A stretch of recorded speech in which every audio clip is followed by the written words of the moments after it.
Gordon was cross. Why should Henry have a new shape, he grumbled. A shape good enough for me is good enough for him. He goes gallivanting off to crew, leaving us to do his work, and comes back saying how happy he feels. It's disgraceful. And there's another thing. Henry whistles too much. No respectable engine ever whistles loudly at stations. It isn't wrong, but we just don't do it. Poor Henry didn't feel happy anymore. Never mind, whispered Percy. I'm glad you're home again. I like your whistling. Goodbye, Henry, called Gordon. We're glad to have you with us again, but remember what I said. Later, Henry stopped at Edward's station.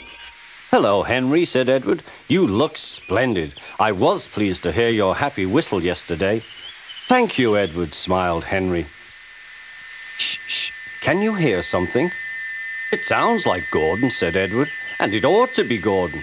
But Gordon never whistles like that. It was Gordon.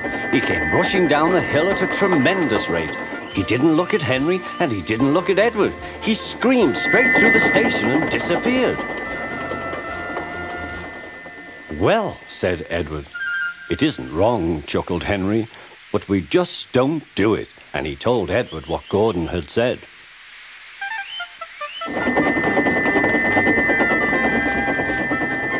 Meanwhile, Gordon screeched along the line. The noise was awful.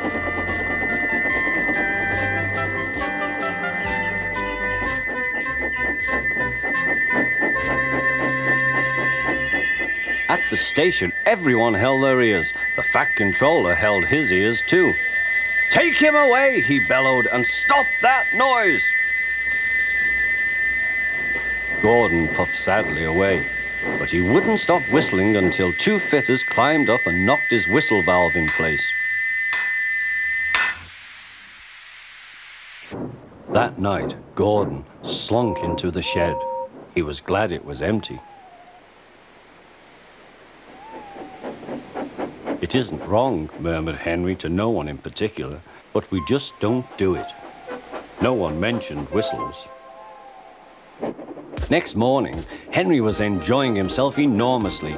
I feel so well, he sang. Trickety-trock, hummed his coaches. Then he saw some boys on a bridge. Peep, peep, hello, he whistled. Oh, he called. The boys didn't wave and take his number. They thought it fun to drop stones on him instead. They've broken our glass! They've broken our glass! Sobbed the coaches. The passengers weren't hurt, but they were cross. Call the police! No, said the driver. Leave it to Henry and me. What will you do? They asked. Can you keep a secret? Yes, yes. Well then, said the driver. Henry is going to sneeze at those boys.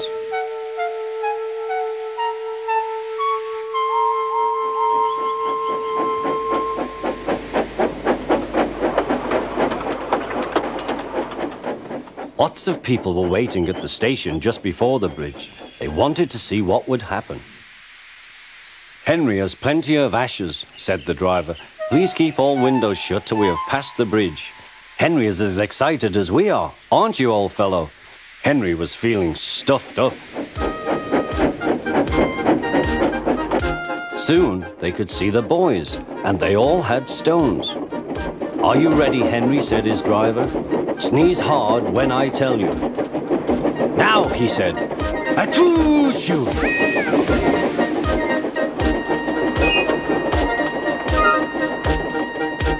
Well done, Henry, laughed his driver. Henry went home very pleased with himself. He had taught Gordon and silly boys a lesson with a whistle and a sneeze.